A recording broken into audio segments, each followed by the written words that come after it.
Kaip ir kiekvieną savaitę pasižiūrim, kokios bus ateinančios savaitės ryškiausios energijos, į ką labiausiai reikėtų atkreipti dėmesį. Jaučiams, mergelėms, ožiaragiams.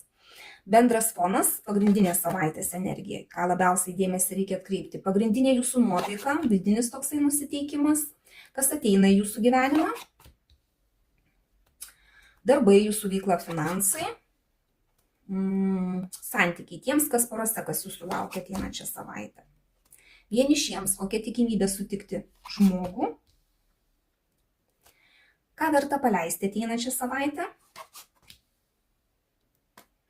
Kas teiks džiaugsmą. Ko pasisaugoti. Ir patarimas, kaip tą savaitę praleisti kuo geriau. Bendras savaitės fonas, imperatorės arkanas, rami savaitė turėtų būti. Galite rūpintis namais, rūpintis savimi, savo kūnu, savo išvaizdą, galbūt, nežinau, grožio saloną kažkokį tai aplankyti, galbūt sportuoti pradėti, galbūt nusipirkti kažką tai gražaus savo, namams, bet čia apie komfortą jūsų. Apie tai, kad viskas po truputį ramiai, gražiai juda pirmin. O vat vidinis nusiteikimas bus toks, kad jums čia bus kažkas tai tokio, kad jau yra per sunku ir labai sunku ir pagaliau ateina pabaiga tam kažkam tai sunkiam, užsibaigia. Čia bus toksai pojūtis, kai jau blogiau tikrai nebebus, vat, kažkokio tai etapo pabaiga ir sunkaus etapo pabaiga, nes čia kardai vis dėlto. Ir čia galite jaustis, kad gavote smūgį į nugarą, galite jausti, kad ėjot, darėt kažką ir pagaliau viskas, sukniubot, nebegalit toliau tempti taip, kaip buvo. Bet visą laiką reikėtų prisiminti, kad po kiekvienos pabaigos vėl ateina kažkokia tai pradžia. Tai va čia sunkumas, taip gali būti ateinančią savaitę kažkas tai tokio sunkaus ir va viduj taip jausitės, kad jums sunku, kad jums labai sunku. Bet turbūt turi ir tokių etapų būti gyvenime. Ne visą laiką viskas yra tik gerai. Bet kas ateina į jūsų gyvenimą? Kažkoks tai šansas ateina, kažkokios tai naujos galimybės, kažkokia tai nauja pradžia. Čia labai svarbu nesėdėti per ilgai vienoj vietoje, galbūt ir reikia paleisti tą vidinis toks nusiteikimas, kažką tai paleisti tam, kad galėtumėt priimti kažką tai naują, nes nauji šansai kažkokie ateina į jūsų gyvenimą. Tiesiog reikia jų neprarasti, nepaleisti, nes gali praeiti ir pro šalį, jeigu nepasinaudosit progą. Darbai. Jūsų veikla. Mago arkanas tai reiškia, kad viskas jūsų rankose, jūsų darbas priklauso nuo jūsų, taip kaip darysite, taip ir turėsite. Čia, jeigu tingėsite, galite tingėti, tada nieko ir nebus, bet jeigu norėsite kažkokios tai veiklos, tai visą laiką galite padaryti viską dėl savo darbų. Pinigai uždirbami ir gana neblogi, bet tiesiog reikia dirbti. Tiesiog reikia, kad judėtų, kad judesys būtų jūsų veikloje. Tiems, kas ieškote naujo darbo, čia irgi didelė tikimybė surasti darbą. Tiesiog jūs bent jau ieškokite to darbo, nes gali būti taip, kad reikia darbo, bet jūs nieko nedarote, kad tas darbas pas jūs atsirastų. Tiems, kas porose, santykiai. Čia galite gauti kažkokią informaciją.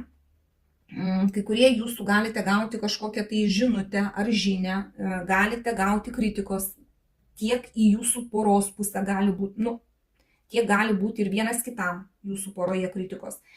Pasitikrinkit, ar ta informacija, kurią gavot, iš tikrųjų yra 100% teisinga.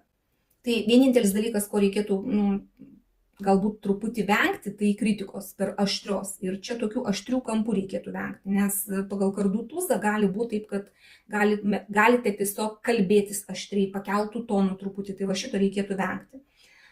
Tiems, kas vieniši, kokia tikimybė susipažinti. Čia kaip ir jausmų daug, emocijų daug. Susipažinti kaip ir galite, svarbiausia, kad nesėdėkit užsidarę, eikit į žmones, bendraukit su draugais, su kolegom, bendraminčiais, tada tikimybė galbūt susipažinti ir gali būti kažkokia, tai naujas šansas kažkoks ateina ir nepraraskit to šanso, nepraleiskit, neprasėdėkit tą savaitę vieni namuose, nebendraudami su niekuo, nes tada tokiu atveju tikrai prarasit galimybę susipažinti. Eikit, bendraukit kažkur tai, nesėdėkit vieni. Tada tikimybė susipažinti su kažkuo yra. Ką vertėtų paleisti? Mergaitėms visų pirma reikėtų paleisti savo buvusius. Tiesiog, galbūt ir tas vidinis yra toks, kad reikia užbaigti kažkokią etapą. Galbūt jūs išsiskyrę esat jau senai, bet tas žmogus kažkur vaidenasi arba jūs negalite vidumi paleisti to žmogaus ir jums dar atrodo, kad galite jį susigrąžinti ir kad čia gali viskas būti vėl iš naujo prasidėti, galite taip galvoti. Tai čia reikėtų turėti minti, kad paleiskit. Paleiskit ir tada bus galimybė, kad jūsų gyvenime prasidės kažkoks naujas etapas. Tai čia vieniems. Kitiems gali būti taip, kad paleisti reikia per daug didelį gilinimąsi į bet kokią situaciją, analizavimą, žodžiu, tokį šaltumą, šaltą svarstymą kažkokį, dokumentų tikrinimą labai per daug, per nelik didelį. Paleiskit, jums nereikia to, nereikia šaltumo, nereikia per daug tokio išskaičiavimo, tokio atsitolinimo nuo žmonių, nuo visų. Paleiskit. Strategijų kūrimą paleiskit. Ateinančią savaitę, šito nereikia jums. Reikėtų, tiesiog pagalvokite apie tai. Tas teiks džiaugsmą. Čia pasirinkimo arkanas.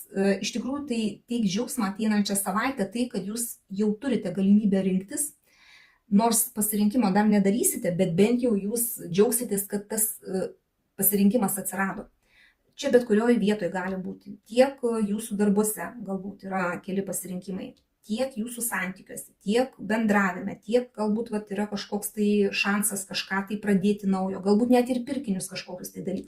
Tiek džiaugsmą tai, kad jūs galite rinktis. Kad nėra vieno kelio, kurio jūs būtinai turit eiti ir nėra kito pasirinkimo.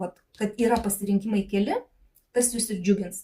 Nors pasirinkimo dar nepadarysite kitą savaitę, bet bent jau turėsite iš ko rinktis. Ko pasisaugoti, konkurencinis arkanas, pasisaugoti reikėtų lysti į kažkokius tai ginčius, kivirčus, į tai, kas jums kelia kažkokius tai susipriešinimus. Reikia tiesiog nelysti į ginčius, nebandyti apginti savo tiesų, nebandyti aiškintis, nebandyti konkuruoti kažkur, jums ateinančią savaitę šito visiškai nereikia.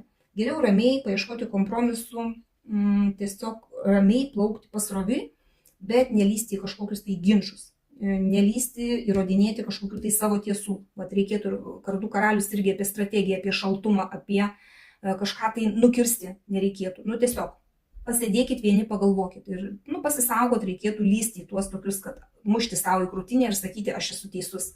Nedalyvauti jokiose varžybose, jokiose ten projektuose, kur reikia ginti savo nuomonę. Bet ateinančią savaitę jums tai yra nepalanku. To reikėtų vengti, pasisaugoti, kažkaip bandyti iš to išeiti kitais būdais galbūt. Ir patarimas. Žynio arkanas, iš tikrųjų būkit protingi. Jeigu kažką ir darysite, darykite pagal įstatymus, pagal tvarką, taip kaip yra nusistovėję. Neišradinėkit dviračio iš naujo. Tiesiog darykite taip kaip įprasta.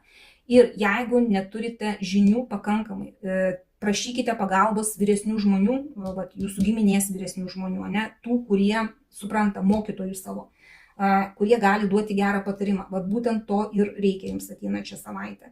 Kokiu atveju primenu, kad tai yra bendras kortų skaitymas. Negali visiems tikti visai viskas. Vieniems viena dalelytė tinka, kitiems kita.